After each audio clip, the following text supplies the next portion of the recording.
Hey, we are live. What's up, Madison? I am here on 89.9 FM WORT. I have the unique pleasure of sitting here talking with musician, writer, lyricist, and mind behind Dark Sky Burial, plus longest serving member, core member of Napalm Death, Shane Embury. How's it Hello. going? It's okay. Pretty good.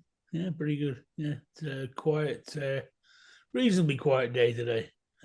This morning's school drop off wasn't as insane as it normally is, so that makes it so it's okay. Yeah, yeah. Well, that's saying something. Yeah, it's basically winter now where I am, and winter technically doesn't start for another month. But we just had this huge snowstorm, and we've had a snowstorm every week. So it's kind of just been this impending coldness. It's been very inspiring for me as a creative. So we'll take it, right? Yeah, I mean, I do like the cold weather in some ways. If I can sort of venture in and out, really, the heating's on here, which is I like, I guess that's Yeah, good. exactly. That's the trade-off. If you have a little bit of warmth with that cold, it's a completely different game. Completely different. Yeah, yeah, so it's quite good. I mean, I wish there. I'm hoping there's going to be a little bit of snow. We don't get too much snow lately, which is weird. I don't know why, but Well, yeah. where are you located? I'm in Birmingham, which is the second biggest city, I suppose, in the Midlands of England. But I'm originally from a small county of Shropshire or Shropshire, which is about an hour from here. And like we're growing up, there tend to be a lot of snow, but not so much lately. I don't know why. I mean, don't know why. It's strange. Yeah, but it's cold. That's for sure. Yeah. Yeah, of course. I mean, it's actually really interesting that you're only about an hour from where you grew up. I can really relate to that. I'm currently sitting in my home city. This is where I create, and I feel really connected to the space. And I've certainly traveled around, but there's something about being here and close to here that is very useful for my creativity. So that's interesting. Yeah. Growing up, it's. I mean, if it's a very scenic place. It's like something out of Lord of the Rings where I grew up. Sort of rivers, bridges. At the time, I mean, there's lots of stuff to do, but I didn't really appreciate it as much until I moved here and then got older, I guess. And then when I go home, like Darwin was born, Charles Darwin was born like 20 miles away, from where I was born and things like that. And it's the first ever iron bridge was built and the birth of the industrial kind of vibe, which Birmingham is kind of known for in some ways, but it really, really kicked off there. But I didn't really realize that until I moved here. And so, you start to appreciate things differently in a way, I guess. So, yeah, but it's nice in the summertime. You can go down there and sort of reclaim a bit of that tranquility, I suppose, in some ways. So it's cool. Of course. And it feels like reclaiming tranquility is really it's invaluable and it's really important. I encourage anybody to stay true to that because it's I think it might be easy to lose sight of tranquility. So keep it close, you know? Yeah, you can. I think that's certainly I'm at, where I've been moving in the past few years. I think many people get. I don't know if there's a particular age for it, but certainly for me, the last 4 or 5, 6 years have been a little bit stranger than before, or just a kind of coming of something. It's COVID, especially for everybody, I guess, but musically for me as well. I've always loved the experimental kind of stuff, and drifted more towards that, and also just I don't know, just trying to find balance, I suppose, because the band life versus home life and the creative life and what you really feel inside is sometimes at war with each other. I guess. Of course, they're different moving parts and they require different levels of care and consideration and balance. It's a balancing act, is it not? It is for sure. I'm I mean, certainly for me, with life on the road, it became very intense. I think, and I couldn't quite work out why. So I'd seek refuge in sometimes obvious choices like drinking and that was not for me for sure. It seemed to be work when I was younger, but certainly not when I was older. And Yes. family, children, which is I love my children, and I myself am probably a big kid, so that was kind of difficult as well, in good ways and oh my god, in other ways. But and so it's almost like my interest in doing dark sky burial and other stuff experimentally seems to run in line with me trying to find me again. I guess I think really. Um, because I became interested in Jungian psychology a little bit, and one of my close friends is a Jungian analyst, and so that was interested in the whole shadow work and things like that. And I feel a bit more balanced, or not, a bit more comfortable than I was perhaps a couple of years ago. And the musical quest um, reinforces that, I suppose. Wow. Yeah, I think it really does. I think that topic of shadow work is definitely something I wanted to ask you at some point in our chat because I think it's really important work to even acknowledge. I think doing the work is another part of the process and just realizing that we can go within to process and do those things is actually something I've been really interested in lately. Last night, I made a list of things that are dark that I enjoy. And I only enjoy them because of their dark nature. And going within myself and writing those things down was such a wonderful exercise. So I think I want to get into that later in our chat. I wanted to ask you first, kind of a lighthearted question. I saw recently that you got a new cat. Can you please tell me about your cat? We did, yeah. Where we rehearse is there's a guy there that we've done it for years. He has a couple of cats, and they're always having kittens, and we're always going to get one from there. But we have a thing called Cats Protection over here, which is a kind of foundation. They rescue many cats, and we've had all our cats from them. And yeah, so we recently lost a couple of our cats. They've been with us forever, really. And my wife, I think my wife probably deals with cats better than human beings. Actually, if she's honest, but she never. I mean that in the best way. But Of course. and um, and so especially when I was on tour a lot, there was really comforting for her. The kids are here now, and of course that's extra stress in ways. But so yeah, I just happened to look, and he was there. This very big, fluffy ragamuffin cat, I suppose he is, and named Benny originally, but now he's called Manny, which is the god of the moon. But my wife decided to call him that instead, but he was originally Benny. But he's pretty mellow and likes to sit on laps, which is good. And so it's interesting to watch the dynamics between cats, because they're reasonably calm with each other, but there's interesting dynamics which I like to watch. But we have a cat called Thor, strangely enough, who another fluffy thing who's lost one of his eyes. He got infected. And my friends and my Scandinavian friends said we should rename him Odin because apparently Odin lost his eye. And but now Thor he is, and he seems to come and sit on my lap more than often now. I think he's getting older. He's looking at me, and I look at him and I go, "You're kind of sympathising with me here, aren't you?" Sort of, we feel that we're a little bit we're good-hearted, but sometimes we do things that annoy people. So I relate to him a little bit. So it's kind of interesting. But yeah, the new cat man is great, and yeah, it's very comforting. I think cats. I grew up with dogs, and I love dogs, but something about cats kind of they'll give you that little bit of love on their terms, and when they feel, and it's a bit more appreciated sometimes. Where I do like my dogs, but cats are a different vibe.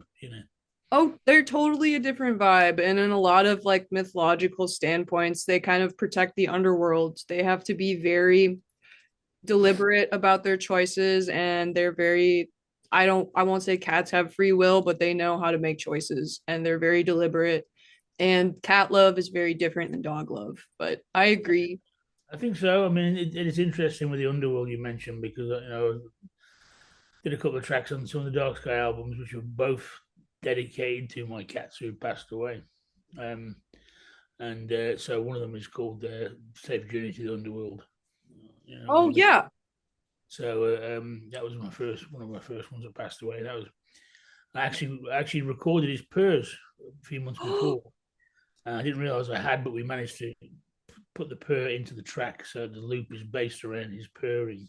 You know, um, I suppose well, it is basically, and so it's quite interesting that track when I listen to it. Get quite sad from time to time, but yeah. Wow, what an amazing way to actually preserve the life of your pet. I mean, and to put it in your music. And the sound of a purr is something that has completely transcended human understanding. It's a sound that we can connect to, but we can't really understand like where it comes from. And I think it's so beautiful to just have that memory of them in your music. Yeah, Um, it was great, especially the time. Well, great and not great at the same time, but there was I was going through a bit of a rough period of time really, and he was on his last legs, the poor guy, and it just there was a time at the same time of doing the album, and it was weird, but yeah, he's there, still there, so it's good.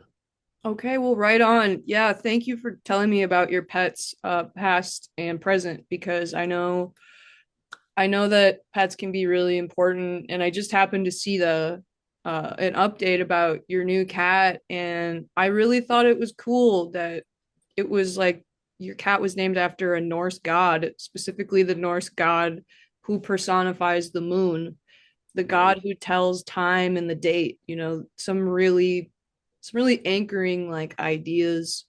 So okay, so I take it that you and your wife are like interested in mythology as themes.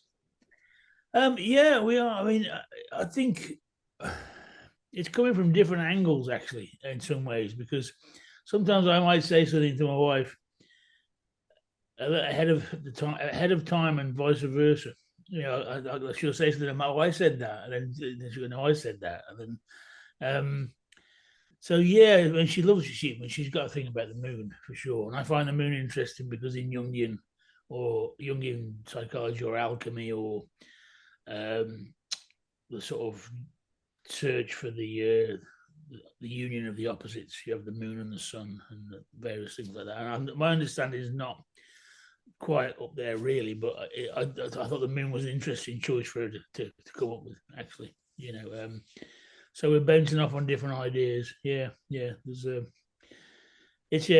marriage is interesting. That's all. Yeah, You aren't the it's first person to tell me this.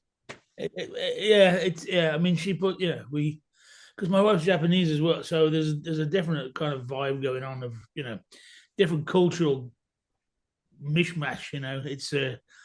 It couldn't be completely different, I suppose, in some ways. So yeah, it's always interesting. Good days, bad days, I guess, but the whole point is we're together. So that's good. Well, and it's giving you a different outlook being multicultural. You get so much from that. Yeah, I mean, it's. I mean, where I come from in the '70s, because I'm a bit older. It couldn't be more different in some ways, but compared to where I was born, and a lot of my friends, or I guess there must have been some adventurous spirit going on, in me because I'm a lot different from the people where I come from. What I'm into and what I like to eat. Food wise, nothing. I'm fine with everything. Whereas the English, the old school English are very much like, well, I'm not going to eat that, or what is that? And I'm like, well, what is that? And I've always had to think about Japan anyway. So when I first went there in '89, I love the temples and the whole Wow. the So kind of you went to visual. Japan in 1989. That Yeah, is such a yeah. time to be there, is it not? It was crazy. It was at the time. Our drummer was the only guy that had tattoos in the band at the time, and was still very, and still is a little bit stigmatized because of the Yakuza and stuff like Right. that, you know. So and Bill Steer, our guitarist at the time, who's in Carcass, was very young, his long hair. The Japanese girls were like, "Oh, can we walk with you, Bill?" And he was like, "What's going on?" And he was like pretty young at the time, and he was vegan. I don't think he was vegan, but he was vegetarian, so there was very little for him to eat at that point, and loads of crazy stuff. We got all of us huge Godzilla fans, and so we were like freaking out on the toys and the Of stuff you do, course. and but just even now, I've been to Japan many times, but still going in is it's just visually just you know insane in great ways, So yeah, it was an interesting time to go there, really. Well, Yeah. of course. And I mean, especially where I'm from here in the US, I mean, Japan isn't you and Japan are in the future. That's how I think of it. And I genuinely think that is such an intriguing place and a destination for me to go as well would be Japan. Because I'm a graphic designer, just kind of I Yeah. do it freelance, but could absolutely I know that I would find a lot of inspiration going there. And I'm like a huge fan of the Runaways, like Joan Jett's first band. So I Yeah. would love to go on like a little adventure and see what Japan is all about. So 1989. Oh my God, I'm just imagining that. Wow. It's good. It's kind of strange in some ways because the first we didn't go back for another 7 years, but things had moved forward, but also stayed the same. And it was like, but you remember I guess it had such an impact that you remembered everything, and it's. I was like, oh wow, there it is. I can go some places and kind of forget, Right. but Japan, no, it just sticks with you. And sometimes England gets a little bit much for me at times. And I go, well, we move to Japan. She said, well, what will you do? I said, don't worry about what I'll do in Japan. I'll just walk around if I can and just look, and I'm happy enough visually because everything's just bombarding you. Yeah, Yes, it's very stimulating, I'm sure. that was great. It's every 100 meters is like, oh wow, yeah. So that's good. Well, that's good to hear because I definitely think that that would be one of the first places that I would go. But I need a passport before I do that. I hear that that's the most important thing for me to have. So, You get a passport, yeah, but then but I think you'll be fine once you get that. Yeah. well, right on. Yeah. Okay. Well, thank you for telling me about that because I'm genuinely curious to know where artists have traveled to and how it has influenced their life. And a follow-up question I had, I know that the Sacred Neurotic album is coming out pretty soon, December 12th, right? That's right. All right. So, um, the music that I've listened to that the PR group has shared with me is amazing. And I've played and please correct me if I'm wrong on the pronunciation, but I played the Keranos song a couple of times on my show. Mhm. And I gotta tell you, man, I would love to DJ this music. Like this is some really, really amazing stuff. So Thank you. of course, yeah, I wanted to ask, can you kind of tell us about the instrumentation with this new album? I personally enjoyed the drums throughout the whole thing. But can you tell us what was kind of unique about the instrumentation of the Sacred Neurotic? Well, again during COVID, which is where Dark Sky really kind of kicked off. Um, a real close friend of mine is a guy called Carl Stokes. He's from the same area as me. We both grew up in a heavy metal background, and so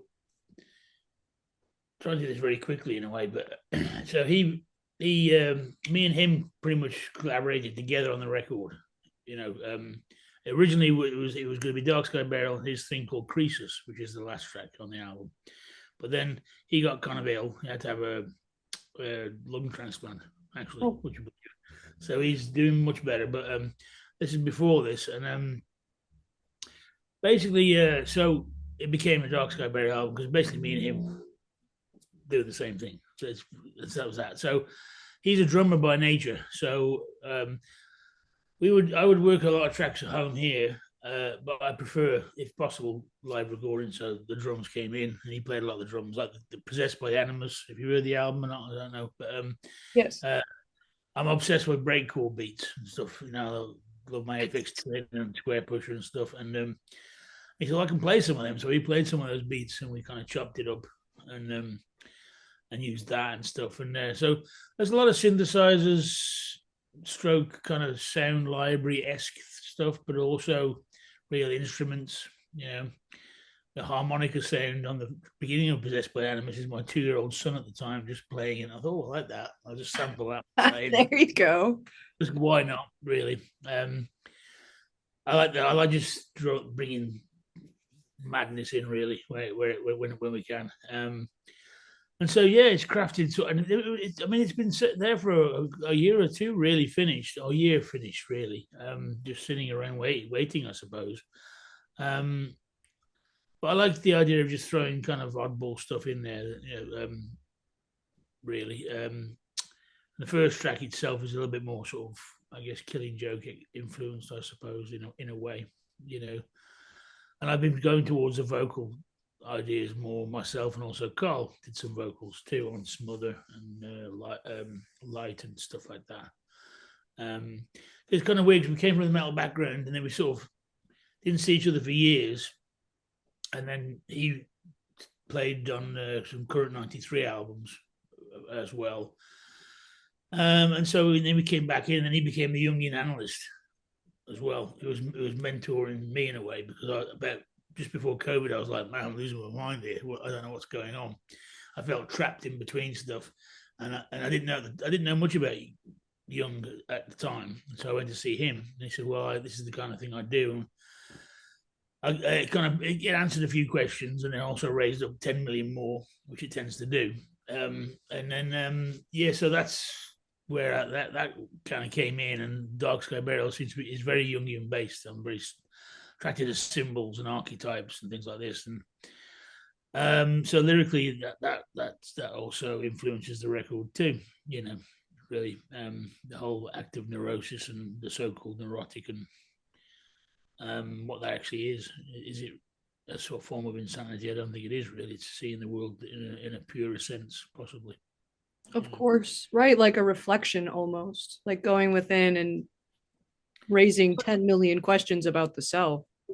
Yeah, yeah, it is. It's an interesting question, because you at times you think you are sort of maybe losing your mind, or you're looking at the world in a different way to everybody else. But I wonder, if it's not more of a clearer view of what really is going. I mean, and you connect with like-minded people too. You see it that way, and the so-called who's right and who's wrong, and doesn't really matter in the end. Really, I don't think. You just carry on, do your thing, and As I say, it all comes out in the wash. Yeah, of course, exactly. Well, yeah, I mean that's it. It's how we live our lives, really, and how hopefully, I mean, happiness, it's a fleeting thing. And it can be mixed with loads of other emotions as well. To be content, but to live your life the way you want, really, is important. Of course. So yeah, but yeah, this is a great album in a way that it moves on massively from the other stuff. I mean, I have various other albums already sort of planned and stuff. That's kind of how I am. So this has been there waiting to sort of jump in to make the next step towards the other ones, so I did some vocals. I have another album still on the side, which I haven't even got to yet, which has been recorded for a couple of years. So it's a big part of this creative thing, which is that I'm into. Of course. And it's all moving parts for a larger picture, a larger moving part. And yeah, I want to give a shout out to the album art of all the Dark Sky Burial covers that I've seen per my own research. I think there's a lot of really interesting designs there. And I see lots of patterns about alchemy and like sacred geometry and just lots of really amazing work. So I want to ask, like, with Dark Sky Burial, without it, has experimental music always been at the forefront for you? I think it has really, and sometimes I don't know whether you get this at all, but um, I'm constantly, I'm trying to be in the now, which is very difficult for me, but I'm trying. Trying to reflect on the past, the mistakes you make, etc. Trying not too far in the future, but there's always this thing in my head where um, I could be lying in bed at night, and it's like there'll be a track going through my head, or okay, well, this has to happen now because I'm going to go onto this record next. Um, but and I've always been into music since I was about 6 or 7, um, really. And my friend Carl always laughs because when we were talking, he wasn't officially the psychologist, but he was mentoring me. And he would always talk about the time that when my mom used to go to work, she would leave me at my grandmother's, and I would get all the buckets together. And I started as a drummer, so I'd hit the buckets in rhythms. I would break the buckets, and my grandmother would laugh, "Oh, better go and buy some new buckets. You've broken them again." And I talk about the garden, and the country garden, summer times, and just you're almost like a free child, I suppose. And he always jokes now. He's like, "Well, you've been doing this thing of napalm for so many years, and that's what it is. But you want to return to your grandmother's garden. That's why the experimental thing is like so interesting to you, because it's not one particular thing. It's a connection of friends, and also it can be whatever. There's no rules. Sometimes napalm, we push the boundaries with napalm, but live it tends to be a kind of like this is what it is every night to some degree. And I find that a bit certainly restrictive now for me. I like I like things that you have no idea what you start, but you don't. Where's it going to go? It always goes somewhere good, but you just don't know, and that's kind of like life, I suppose. Really, and so it's been there. I mean, well, I did an interview once recently with Polyend Synth, and which I was privileged to do because I felt that I was like, so many more experienced people than me. So I just kind of talked and said what I said, and um, I just became obsessed with experimental music, I suppose, to some degree, because I love the duo Coil, Mm-hmm. from England, and they just always stayed with me. And back then, me and a few of my friends as well, we were more steeped in the metal thing, but something about Coil really got me with their sort of their sound and their loops, and they were doing it a lot more primitive, I suppose, than some artists now. But the loops of sound and repetition must have been with me from an early age too, and is now, and I think I'm just finally getting into my sort of element, I suppose, with what I've always wanted to do. Really, I love sounds, and I grew up on Doctor Who and stuff like that, and Space Age soundtracks. I would find, as most people, as some people in that kind of thing, in this kind of scene do, we find we're attracted to loops of sound, and find rhythms in it, so that it makes sense. I Wow. think now, So the almost like the biodiversity of a garden and your ability to return to that and also experiment with so many different senses and colors and sounds. Like I think it's really interesting that like Carl was able to tell you that. I'm sure that was a very valuable thing to hear. it was, and even every now and then he'll touch on it. He'll go, if I get a bit slightly sort of too frustrated with what's going on, he said, well, just patience. And he said, you just want to return to your garden, really, Shane, is what you want to do. And I'm like, yeah, I know. I just want to get there and set all the synths and the noise machines out and sit and just see what happens. And then through any scene, I suppose, but the experimental scene, what I like is that the people I've met are really genuine and interested in just kind of collaborating or at least talking. So and Jung has this quote. I think it's something like, "If you do your work truly and honestly, unknown friends will seek you out." And sometimes out of the blue, I'm like, "Oh wow," you know, or you'll meet someone I mean, I was a massive fan of Killing Joke forever, and I had a dream of Jazz Coleman, and then got to meet him a few months later, and then he did a book tour in England a couple of years ago, and I was asked to chaperone him. And so we'd already met a few times, and me and him, myself, and Igor Cavalera did a track together, which we haven't done anything with yet. So all these things kind of happened, and and I was like, well, I dreamt I'd meet him, and I did. We've Wow. become quite good friends, and I was like, well, what this means, I'm not 100% sure, but it's just like these. It's just bizarre that these series of events happen, and I think it means you're on the right track. I think wherever that track is, you know. I think just I couldn't agree more. And I think there are certain parts about our psyche and our life patterns that can really help us with alignment or help us correct course.